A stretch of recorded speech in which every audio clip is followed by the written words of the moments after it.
Good morning everyone. Good morning. Today we will discuss about shunt या पार्श्ववाही, है ना। तो शंट क्या होता है देखते हैं। क्यों लेट क्यों? तो ये भी तो गए होंगे ना। अच्छा चलिए, शंट या पार्श्ववाही देखेंगे क्या होता है।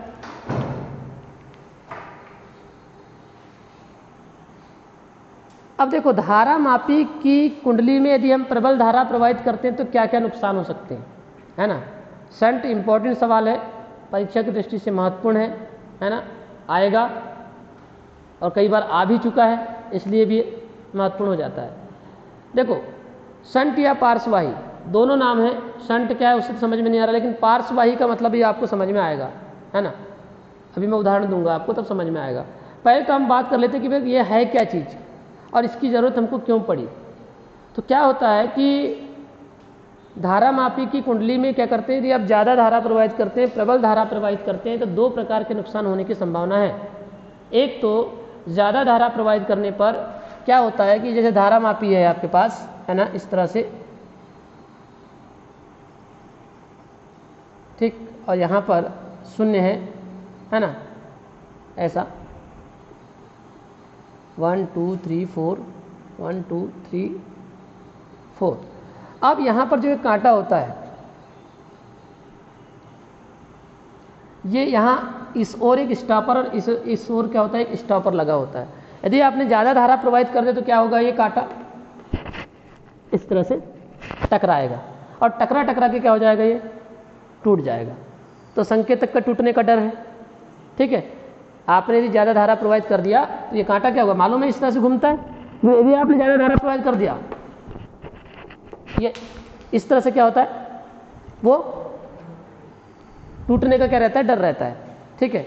संकेतक के टूटने का डर रहता है, ठीक है। दूसरी चीज़, मान के चलते संकेतक नहीं टूटा तो ज़्यादा धारा प्रवाहित करने पर जो कुंडली है ना, वो कुंडली के जलने का क्या रहता है, डर रहता है। कुंडली का जलना मतलब जब ज़्यादा धारा प्रवाहित करते हैं तो क्या हो जाते हैं, वो तार गर्म हो जाते हैं कुंडली के, और जब कुंडली के तार गर्म हो जाते हैं तो वो जो उनका इंसुलेटिंग मटेरियल जो होता है, इंसुलेटेड जो मटेरियल आपने लगाया है ना, कौन सा, विद्युत रोधी पदार्थ की जो परत आपने चढ़ाई थी, किस पर, तांबे के तार पर, वो क्या हो जाएगा, पिघल जाएगा। और पिघलने के बाद में क्या हो जाएगा, वो तार आपस में क्या हो जाएंगे, चिपक जाएंगे। जब तार आपस में चिपक जाएंगे तो क्या होगा, स्पार्किंग होगी और वो क्या हो जाएगी, कुंडली वहाँ से कहीं ना कहीं से क्या हो जाएगी, टूट जाएगी। कुंडली के जलने का मतलब समझते हो, कुंडली के जलने का मतलब वही होता है कि वो जो विद्युत रोधी पदार्थ है, उस विद्युत रोधी पदार्थ क्या हो गया, पिघल कर क्या हो गया, हट गया वहाँ से। और चूंकि उस तार में धारा जा रही है तो दोनों तार क्या हो जाएंगे आपस में, मतलब जो तार हो जाएंगे आपस में क्या हो जाएंगे, चिपक जाएंगे, स्पार्किंग होगी। स्पार्किंग होगी तो क्या होगी, वहाँ पर थोड़ी सी आग उत्पन्न होगी और वहाँ से कुंडली को क्या कर देगा, जो तार हो जाएगा वो टूट जाएगा। इसको बोलते हैं कुंडली का जलना। जो आपकी मोटर जलती है ना, कई बार क्या होता है, फिर मोटर क्या करते हो आप, कॉइल बदलते हो, क्या हुआ होगा वहाँ, यही होता है भाई। मोटर जलना मतलब मोटर की कॉइल जलती है, पंखे की कॉइल जलती है, वहाँ पर भी कॉइल होती है, कुंडली होती है। तो क्या होता है कि वो तार कहीं ना कहीं से क्या हो जाता है, गर्म होने के बाद में क्या होता है, टूट जाता है। इंसुलेटिंग मटेरियल पिघल जाता है, विद्युत रोधी पदार्थ की परत जो चढ़ी वो पिघल गई, तार संपर्क में आए, धारावाही तार आपस में संपर्क में आएंगे, स्पार्किंग होगी, है ना, ऊष्मा उत्पन्न होगी, ताप बढ़ेगा, वहाँ से तार टूट जाएगा। फिर आप क्या करते हैं, मैकेनिक के पास में ले जाते हैं, मतलब मोटर वाइंडिंग वाले के पास में ले जाते हैं और क्या करते हैं, उस कॉइल को बदल देते हैं, है ना, या पूरी की पूरी कॉइल बदल देते हैं, ऐसा होता है। तो दो प्रकार के नुकसान समझ में आ गए। एक तो धारा ज़्यादा प्रवाहित करेंगे तो संकेतक टूट जाएगा, और अगर संकेतक नहीं टूटा, और दूसरा क्या नुकसान है, कुंडली के जलने का क्या रहता है, डर रहता है ना। ये दोनों डर की वजह से क्या करते हैं, धारा मापी के समांतर क्रम में एक निम्न प्रतिरोध का क्या कर दिया जाता है, तार संयोजित कर दिया जाता है, जिसको क्या कहते हैं, हम शंट कहते हैं, ठीक है। तो परिभाषा क्या बनेगी, धारा मापी की कुंडली में प्रबल धारा प्रवाहित करने पर कुंडली तथा संकेतक को क्षतिग्रस्त होने से बचाने के लिए, किसको किसको बचाना है, कुंडली को भी बचाना है और संकेतक को भी क्या करना है, टूटने से बचाना है। इनको बचाने के लिए क्या करते हैं, कुंडली के समांतर क्रम में एक निम्न प्रतिरोध का तार क्या कर दिया जाता है, संयोजित कर दिया जाता है, जिसे क्या कहते हैं, शंट कहते हैं। ठीक है। यानी अब देखो डायग्राम आपका इस तरह से है, यह आपका धारामापी है और इस धारामापी की कुंडली में, मतलब कुंडली से ही धारामापी बना है ना, तो इस धारामापी के समांतर क्रम में या धारामापी की कुंडली के समांतर क्रम में, दोनों की बातें बोल सकते हो। आपने एक निम्न प्रतिरोध का क्या कर दिया है, तार संयोजित कर दिया है और इसी ही क्या कहते हैं हम, शंट कहते हैं या पार्श्ववाही कहते हैं। अभी पार्श्ववाही का मतलब भी बताते हैं हम, ठीक है। एक बार पार्श्ववाही के नाम से आ गया था शंट, किसी को समझ ही नहीं आया कि पार्श्ववाही क्या चीज़ है। इंग्लिश में तो सबको मालूम तो शंट कहते हैं, लेकिन हिंदी में इसको क्या कहते हैं, पार्श्ववाही कहते हैं। अभी बताते हैं इसका मतलब। तो अभी सिर्फ जो मैं परिभाषा बता रहा था उस परिभाषा को समझिए। धारामापी की कुंडली में प्रबल धारा प्रवाहित करने पर कुंडली तथा संकेतक, कितने चीज़ों को, कुंडली तथा संकेतक को क्षतिग्रस्त होने से बचाने के लिए धारामापी के समांतर क्रम में या कुंडली के समांतर क्रम में एक निम्न प्रतिरोध का तार संयोजित कर दिया जाता है। निम्न प्रतिरोध का तार संयोजित कर दिया जाता है, इस तार को ही क्या कहते हैं हम, शंट कहते हैं। क्लियर है परिभाषा। और इस चित्र में आप देख सकते हैं ये धारामापी है, धारामापी के समांतर क्रम में एक निम्न प्रतिरोध का तार क्या कर दिया आपने, संयोजित कर दिया है और इसी तार को क्या कहेंगे हम, शंट कहेंगे। क्लियर दैट, बन जाएगी परिभाषा। बोलिए, धारामापी की कुंडली में क्या प्रवाहित करने पर, प्रबल धारा या ज्यादा धारा प्रवाहित करने पर, धारामापी की कुंडली में प्रबल धारा प्रवाहित करने पर कुंडली तथा संकेतक को क्षतिग्रस्त होने से बचाने के लिए कुंडली के समांतर क्रम में या धारामापी के समांतर क्रम में एक निम्न प्रतिरोध का तार संयोजित कर दिया जाता है, जिसे क्या कहते हैं, शंट कहते हैं। Clear that. अच्छा, अब पार्श्ववाही क्यों, पार्श्ववाही नाम क्यों, ये बिल्कुल उसी प्रकार से है। पार्श्व का मतलब होता है बाजू, ये जो है हमारे, ये क्या कहलाते हैं, ये पार्श्व कहलाते हैं, ठीक है ना। पक्षियों के पार्श्व की सहायता से वो उड़ते हैं, तो ये हमारे क्या है, पार्श्व है। पार्श्व मतलब होता है बगल में या बाजू में। तो अब क्या होगा बताइए, यदि हमने प्रबल धारा प्रवाहित कर दिया, मान के चलते कि ये प्रबल धारा आई इधर आ रही है, ये संधि स्थल ए है, ये संधि स्थल बी है, प्रबल धारा आई इधर से आ रही है, ठीक है। तो प्रबल धारा आई, अगर सीधी सी बात है, अगर यहाँ का प्रतिरोध क्या होगा, कम होगा, तो धारा का जो अधिकांश भाग है वो किधर से निकल जाएगा, कम प्रतिरोध वाले भाग से निकल जाएगा। और जो बच गई है धारा थोड़ी बहुत, वो कहाँ से निकलेगी, धारामापी में से निकलेगी। तो धारा का जो अधिकांश भाग है, मान के चलो कि भाई 100 मिली एम्पीयर की धारा हम प्रवाहित कर रहे थे, तो उसमें से मान के चलो कि 90 मिली एम्पीयर कहाँ चले गई, ज़्यादा धारा कहाँ चले गई, इधर चले गई, और बाकी 10 मिली एम्पीयर कहाँ पहुँच गई, धारामापी में पहुँच गई, ठीक है। तो भाई मैक्सिमम पार्ट कहाँ चला गया, शंट में से चला गया ना। और क्यों जाना चाहिए शंट में से, क्योंकि उसका प्रतिरोध क्या है, कम है। आपको उदाहरण देते हैं, शहरों में एक बाईपास रोड होती है, बाईपास रोड समझते हो, बाईपास जो बीच सड़क शहर के बिल्कुल बीचों बीच से जाती है, उसमें जाते हैं मोटरसाइकिल वाले, साइकिल वाले, कार वाले, रिक्शा वाले, ऑटो वाले। अब हम बीच वाले सड़क में पूरा बड़ा ट्रक घुसा देंगे क्या, हैं, डंपर, बताइए, डंपर चला देंगे, डंपर है, बड़े बड़े ट्रक हैं, उनको बीचों बीच वाले सड़क से जाने देते हैं कि शहर के, नहीं। कभी अगर शहर गए होगे, बालाघाट कभी गए होगे, तो आप देखिए बीच में जो सड़क है उसमें से इस तरह के वाहनों को नहीं जाने दिया जाता। भाई रोड के किनारे लोगों ने दुकान लगा के रखे हैं, साइकिल वाले जा रहे हैं, पैदल वाले जा रहे हैं, है ना, मोटरसाइकिल वाले जा रहे हैं, रिक्शा वाले जा रहे हैं, है ना, ऑटो वाले जा रहे हैं। तो उतना बड़ा ट्रक, और मान के जो ट्रक पंचर हो गया तो कभी हो गया पूरी सड़क का, फिर बताइए, समझ में आ रही बात। तो क्या कर दिया जाता है, फिर उनके लिए बाहर से, उनके लिए क्या करते हैं, शहर के बाहर निकलने के लिए क्या करते हैं, एक रोड बना देते हैं, उसको क्या कहते हैं, उसको बाईपास कहते हैं। यानी भैया जो हल्के फुल्के वाहन हैं वो कहाँ से जाओ, अंदर वाले से जा सकते हो, लेकिन तुम भारी वाहन वहाँ बीच से नहीं जाओगे। कोई अगर ट्रक के नीचे आ गया तो और, है ना, दिक्कत में हो जाएगी, जन धन की क्या हो जाएगी, हानि हो जाएगी। या मान चलो कभी ट्रक का ब्रेक फेल हो गया तो कईयों का नुकसान हो जाएगा, है ना। तो ऐसी स्थिति से बचने के लिए क्या कर देते हैं, रोड के मुख्य सड़क के, है ना, जो मुख्य सड़क होती है उससे अलग, ये मुख्य सड़क है, इससे अलग शहर में प्रवेश करने के पहले यहाँ पर क्या कर देते हैं, एक बाईपास रोड बना देते हैं।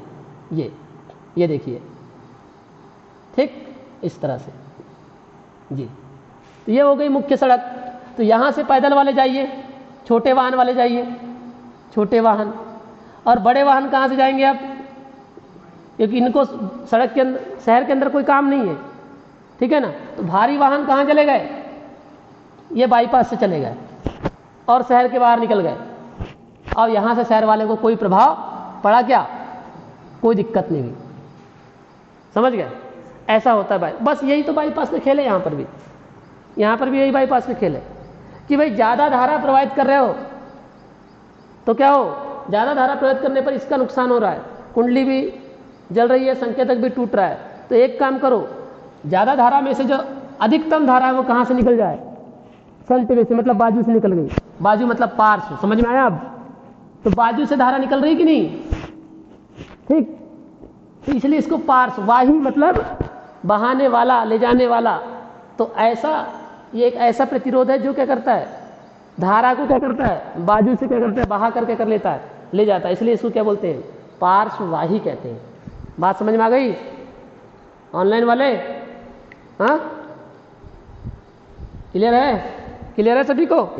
तो जिस प्रकार से शहर में जन धन की हानि न हो, बड़े वाहनों को बाहर के बाहर ले जाने के लिए बाईपास है, वैसे ही धारा का जो प्रबल धारा है उसके अधिकतम भाग को बाहर के बाहर प्रवाहित करने के लिए हमने एक निम्न प्रतिरोध का तार धारा मापी के समांतर क्रम में क्या कर दिया है, संयोजित कर दिया है। और जब प्रतिरोध निम्न है तो धारा क्या हो सकती है, वहाँ से अधिकतम धारा क्या हो सकती है, वहाँ से जा सकती है।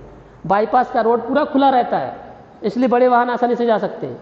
और मुख्य मार्ग कैसा होता है, पूरा भरा हुआ होता है, दुकान वालों से, पैदल वालों से, मोटरसाइकिल, तो कैसा हो, उतनी स्पीड से जा सकते हैं कि कार, ट्रक और डंपर नहीं जा सकते, है ना।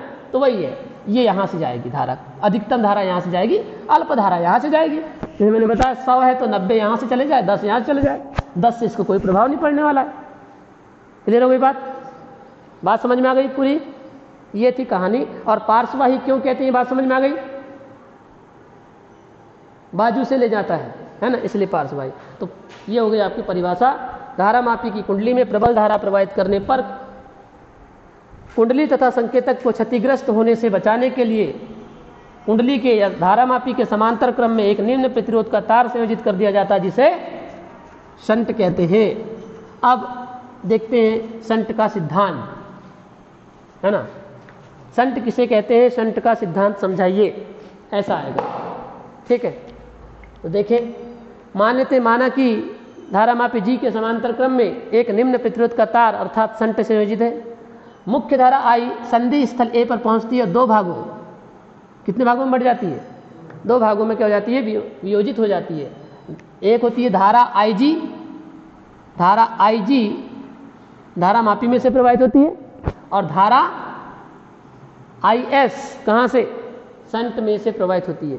तो ये दोनों धाराएं इधर आएंगी, इधर से निकल कर ये आ जाएगी, इधर से निकल कर ये आ जाएगी, और फिर से दोनों धाराएं मेरे को क्या होती है, मुख्य धारा आई का क्या कर लेती है, निर्माण कर लेती हैं, ठीक है। तो ये इतनी लाइन यहाँ पर लिखना था, और वो कठिन लाइन नहीं, क्या लिखेंगे, चित्रानुसार धारा मापी जी के समांतर क्रम में एक निम्न प्रतिरोध का तार अर्थात शंट संयोजित है। मुख्य धारा आई संधि स्थल ए पर पहुंचती है और दो भागों आई जी व आई एस में वियोजित हो जाती है। धारा आई जी धारा मापी में से तथा धारा आई एस कहाँ से, शंट में से प्रवाहित होती हैं, है ना। संधि स्थल बी पर दोनों धाराएं मिलती हैं और पुनः मुख्य धारा आई का निर्माण कर लेती हैं, ठीक है। तब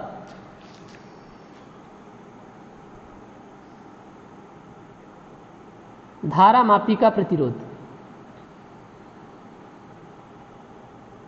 धारा मापी का प्रतिरोध कितना, जी, क्या नाम देते हैं इसको, या पहले धारा मापी में प्रवाहित धारा लिख लो, धारा मापी में प्रवाहित धारा,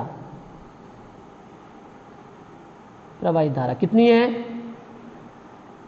कितनी है, आई जी। अब बताओ धारा मापी का प्रतिरोध, कैपिटल जी को धारा मापी का प्रतिरोध बोल देते हैं हम, ठीक है, प्रतिरोध कैपिटल जी। अतः धारा मापी के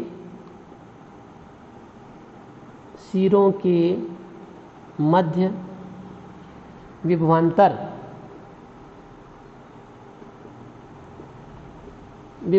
किस नियम से? ओम के नियम से। ओम का नियम क्या होता है? V is equal to R I होता है।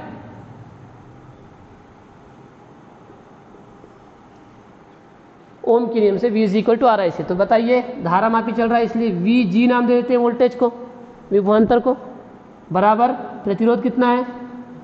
जी, तो आर के स्थान पे जी, और धारा कौन सी है? I G. Equation number first. कोई दिक्कत? अब संट में प्रवाहित धारा, या धारा मापी में से भी कर सकते हो, में से, संट में से प्रवाहित धारा कितनी? आई एस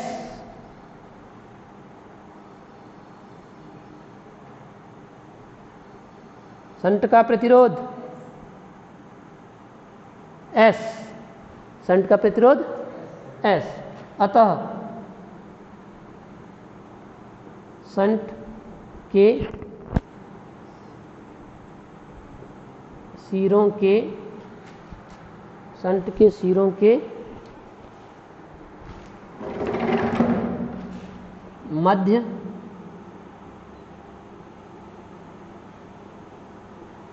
विभवांतर क्या होगा? संट के सिरों के विभवांतर वी एस, ओम के नियम से लिखेंगे, V is equal to R I. R कितना है? प्रतिरोध कितना है? S into I S. Equation number second है। समांतर क्रम संयोजन के कारण क्या होता है? अब देखो ये दोनों कैसे जुड़े हैं बताओ। धारा मापी और संट दोनों कैसे जुड़े हुए हैं? समांतर क्रम में जुड़े हुए हैं। और समांतर क्रम में यदि जुड़े हुए हैं तो समांतर क्रम में क्या होता है बताइए? प्रतिरोधों का समांतर क्रम पढ़े आपने, संधारित्रों का समांतर क्रम पढ़े। समांतर क्रम में क्या होता है? एक लाइन का जितना विभवांतर होता है सभी के लिए कितना होता है? उतना ही होता है।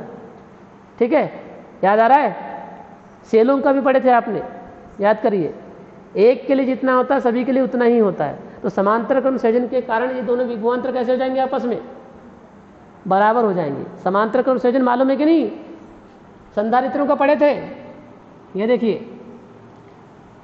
हाँ, तो समांतर क्रम संयोजन में एक के लिए जितना होता है ऐसा, तो आपने बताइए सब ऐसा वी लिखा था कि नहीं लिखा था? याद आ रहा है? हाँ, तो समांतर क्रम संयोजन में विभवांतर कैसा होता है? बराबर होता है। तो यहां लिख देंगे समांतर क्रम संयोजन के कारण, समांतर क्रम संयोजन के कारण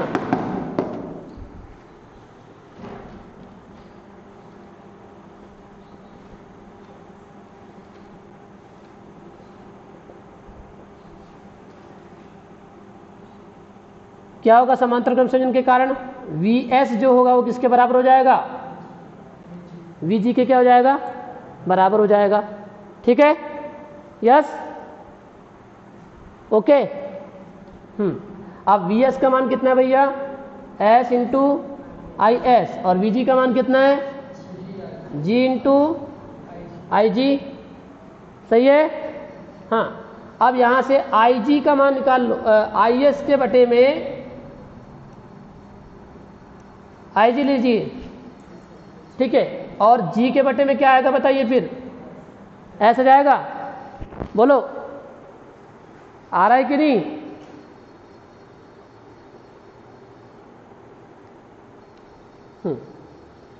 ये हो गया आपके पास में। तो समांतर क्रम संयोजन के कारण V S is equal to क्या हो गया? वी जी हो गया, S into I S, G into I G, I S upon I G, G upon S आ गया। अब क्या कर दो? दोनों पक्षों में एक एक क्या कर दो? जोड़ दो। पहले 10वीं में होता था एकांत योगानुपात, अभी है क्या? नहीं है, है ना? कोर्स बदल गया है इसलिए नहीं होगा। तो पहले योगानुपात होता था, योगानुपात, अंतरानुपात, योगांतरानुपात, ऐसा भी हुआ करता था, है ना? चलो नहीं है तो कोई बात नहीं, एक एक जोड़ सकते हैं, लेकिन दोनों पक्षों में एक एक जोड़ा जा सकता है, घटाया जा सकता है, तो हम जोड़ देते हैं। I S upon I G plus 1 is equal to G upon S plus 1। किसी कोई दिक्कत नहीं? बढ़े? चलिए, अगर ऐसा है तो क्या होगा बताइए। अब आई जी का यहाँ गुणा हो जाएगा, आई एस प्लस आई जी, है ना, अपॉन में I G is equal to G plus S upon S. समीकरण नंबर दे दीजिए इसको, 1 दिए, 2 दिए, इसको दे देते 3। हाँ, अब संधि स्थल ए पर किरचॉफ के प्रथम नियम से, किरचॉफ के प्रथम नियम से क्या होता है? प्रथम नियम बताना जरा।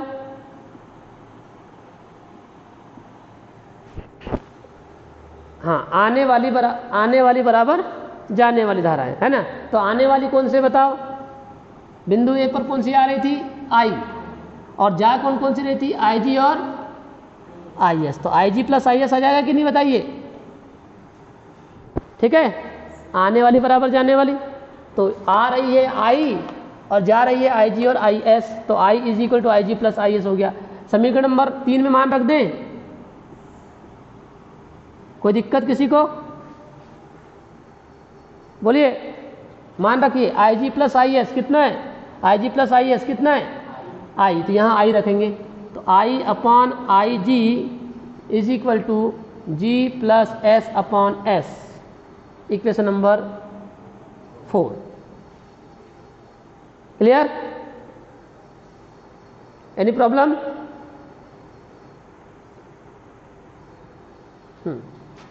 अब यदि मुख्य धारा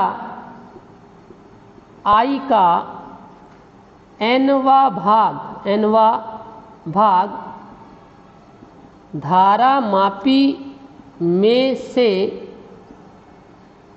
प्रवाहित हो तब I इज इक्वल टू क्या, sorry, I G is equal to क्या होगा? लाइनों को समझिए। मुख्य धारा I का nवा भाग, मान के चलते हैं कि मुख्य धारा को हमने 10 भागों में बांट दिया। मुख्य धारा कितने भागों में बटी है? 10 भागों में बटी है, ठीक है। तो उसका जो nवा भाग है ना, उसका जो nवा भाग है वो कहाँ चला जाए? धारा मापी में से चला जाए, है ना। मतलब 10 भाग हैं, 10 भाग में से 9 भाग कहाँ चले जाएं? धारा मापी में से, है ना। और 1 भाग सिर्फ कहाँ से जाए? सॉरी, गलत कर दिए। 10 भाग हैं, 10 भाग में से क्या हो जाए? 1 भाग जाए केवल कहाँ से? धारा मापी में से। अच्छा, यहाँ तो दिख ही नहीं रहा होगा ना, 1 मिनट, उधर तो दिख ही नहीं रहा है। समझिए थोड़ा सा, यहाँ थोड़ा समझना पड़ेगा ये लाइन को। हमारे पास में I इज इक्वल टू 10 है, ठीक। जब I इज इक्वल टू 10 है आपके पास में, और हम बोल रहे हैं कि धारा मापी में से क्या हो जाए? nवा भाग चला जाए, तो पूरे के पूरे 10 भाग हैं। पूरे के पूरे कितने भाग हैं? 10 भाग हैं। उसमें से भाई 10वां भाग क्या होगा? अगर इसको आप 10 भागों में बांटते हो, 10 ही है I का मान, और 10 भागों में बांट देते हैं। 10 भागों में बांट दिया आपने, 10 भागों में बांटा, तो मुझे बताइए 10वां भाग कौन सा होगा? 1 होगा कि नहीं होगा? भाई 10 भागों में बांटोगे तो 10/10 नहीं करोगे? जितने भागों में बांटते उतने का तो भाग करना पड़ता है। आपके पास में I बराबर 10 था, I बराबर कितना था? 10 था। वो आप उसको 10 भागों में बांट रहे हो, तो क्या करना पड़ेगा? I/10 नहीं करना पड़ेगा? तभी तो वो धारा कितने भागों में बढ़ जाएगी? 10 भागों में बढ़ जाएगी, ठीक है। तो कितना आया बताइए? 10/10 कितना आया? 1। मतलब 1 कहाँ से जाए अब? धारा मापी में से, ठीक। तो आपने 1 धारा मापी में से चार, बचा जो 9 है वो कहाँ से जाएगा? वो सेंटर में से जाएगा। ठीक है, बात समझ में आ रही क्या बोल रहा हूँ? यदि मुख्य धारा I का nवां भाग, तो 10 भागों में यदि आपने बांटा, I बराबर 10 है, तो 10 भागों में यदि आप बांटोगे तो क्या करोगे? I में कितने का भाग करोगे? 10 का। तो क्या आएगा? 10/10 मतलब कितना आया? 1 आया। तो 1 कहाँ से जाएगा? धारा मापी में से, और बचा हुआ कहाँ से जाएगा? 9 संट में से। बात समझ में आ गई? तो बताइए कम कहाँ से जा रहा है? यदि 100 भागों में बांटोगे तो जो 100वां भाग होगा, 100 भाग बनेंगे, I में 100 का भाग दोगे तो क्या कहलाएगा? वो 100वां भाग कहलाएगा। और 100 भाग में से जो 100वां वाला भाग है वो धारा मापी में से जाएगा, और बाकी जो 99 बच गया वो कहाँ जाएगा? संट में से जाएगा। क्लियर हो गई बात? यस। तो मुझे बताइए मुख्य धारा का nवां भाग धारा मापी में से, तो यहाँ का लिखा मुख्य धारा का 10वां भाग धारा मापी में से जा रहा है। तो मैंने कैसे लिखा बताओ? I/10 लिखा कि नहीं? धारा मापी में से 10वां भाग प्रोवाइड करना था मेरे को, तो मैंने I के बटे में क्या लिखा हूँ? 10। वैसे ही मुख्य धारा का nवां भाग, अब हमको मालूम नहीं कितना है, nवां भाग धारा मापी में से प्रवाहित हो, तो क्या लिखना पड़ेगा मेरे को? मुख्य धारा I के बटे में कितना लिखना पड़ेगा? n लिखना पड़ेगा।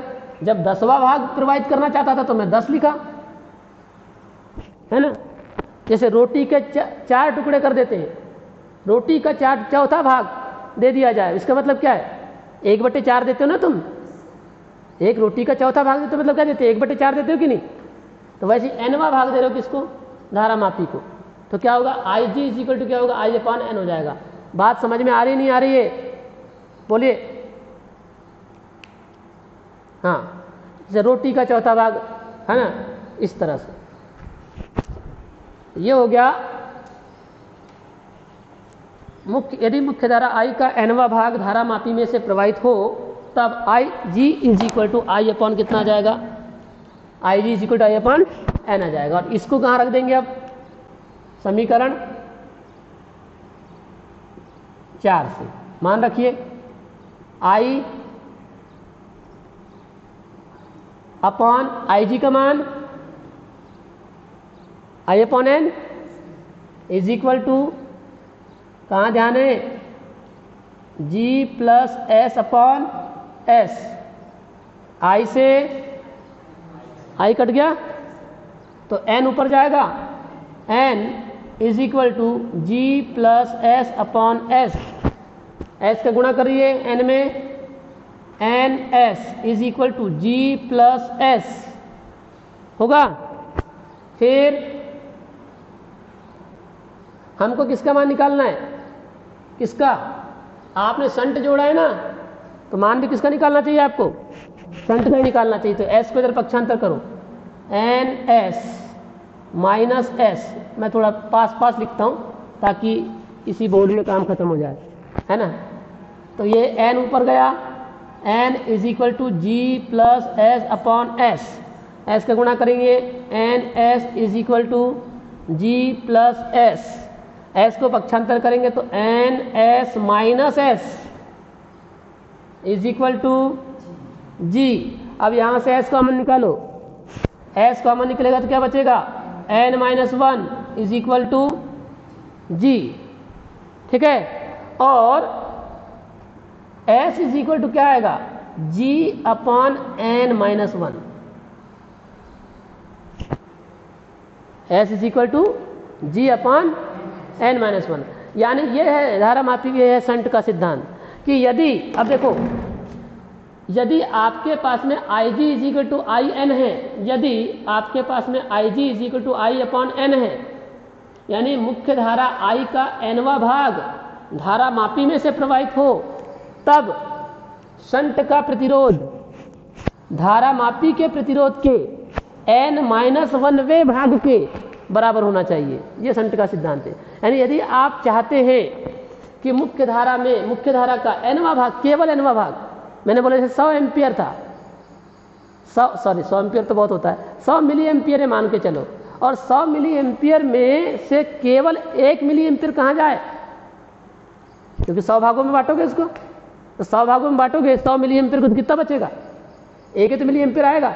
यानी 1 मिली एम्पियर कहाँ से भिजवाना चाहते हैं हम? धारा मापी में से। और बाकी पूरा का पूरा 99 कहाँ से भिजवाना चाहते हैं? शंट में से भिजवाना चाहते हैं, तब शंट का प्रतिरोध कितना होना चाहिए? तो शंट का प्रतिरोध होना चाहिए धारामापी के प्रतिरोध के n-1वें भाग के बराबर होना चाहिए। ठीक है, धारामापी ये क्या है? S क्या है? शंट का प्रतिरोध। G क्या है? धारामापी का प्रतिरोध। बटे में क्या आया है? n-1। जब आपने n बटे में n आया था तो nवा भाग बोले थे, तो बटे में n-1 आया तो क्या बोलोगे? n-1 बोलोगे कि नहीं बोलोगे? ठीक, तो क्या लिखोगे? अतः यदि मुख्य धारा I का nवा भाग धारामापी में से प्रवाहित हो तब शंट का प्रतिरोध धारामापी के प्रतिरोध के n-1वें भाग के बराबर होना चाहिए या बराबर होता है। यही शंट का क्या है? सिद्धांत है। शंट का सिद्धांत ये है, वो जो पहले हमने दिए थे वो शंट की परिभाषा याद रखिएगा। वो जो हमने परिभाषा दिया था वो शंट की परिभाषा है। यह है शंट का सिद्धांत। ऐसा होगा तब धारामापी में से क्या होगी? बहुत कम धारा क्या होगी? प्रवाहित होगी। मतलब nवा भाग क्या होगा? धारामापी में से प्रवाहित होगा और कुंडली और संकेतक क्या हो जाएगा? क्षतिग्रस्त होने से क्या हो जाएगा? बच जाएगा। तो यदि आप इतनी धारा प्रवाहित करना चाहते हैं तो जो शंट का प्रतिरोध है तो आपको गणना करते बन जाएगी कि नहीं? भाई हमारे पास में धारामापी का प्रतिरोध इतना है तो शंट का प्रतिरोध कितना रखें? तो शंट का प्रतिरोध इतना रखना पड़ेगा। G के बटे में n-1 का क्या करना पड़ेगा? आपको भाग करना पड़ेगा। इतना कम प्रतिरोध वाला शंट क्या करना पड़ेगा? आपको यहाँ पर जोड़ना पड़ेगा। तब धारामापी की कुंडली और संकेतक दोनों क्या हो जाएंगे? क्षतिग्रस्त होने से क्या हो जाएंगे? बच जाएंगे। तो अब चूंकि यहाँ पर जगह नहीं है, जब आपको नोट्स मिलेगी तो उसमें मिल जाएगी ये। ठीक है, ये लाइन जगह भी नहीं बची, अगर जगह बची होती तो मैं लिख दिया होता। यहाँ पर बन जाएगा सभी से। क्या लिखेंगे? यदि मुख्य धारा I का nवा भाग धारामापी में से प्रवाहित हो तब शंट का प्रतिरोध धारामापी के प्रतिरोध के n-1वें भाग के बराबर होता है या बराबर होना चाहिए। यही शंट का क्या है? सिद्धांत है। और इसी के साथ ये क्वेश्चन आपका